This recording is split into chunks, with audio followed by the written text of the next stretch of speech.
So guys, if you can see, this is what it will look like.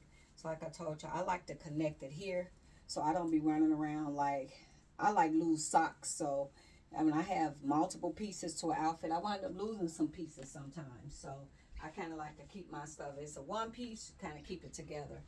So I did the little side split and I connected it. So the bigger the boobs, cut it bigger. The smaller the boobs, you cut it smaller. And I didn't cut it like a triangle. I cut them more like, well, kind of like a rectangle than a triangle. So it's so it don't look like a swimsuit top. So this is what it looked like. So if y'all going to those nice little resorts and you want some cute little maxi dresses on and you just want to be, cool, breezy, easy, just real simple.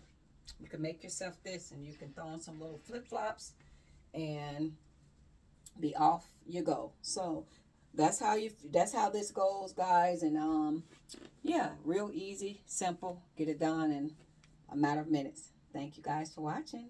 Bye bye.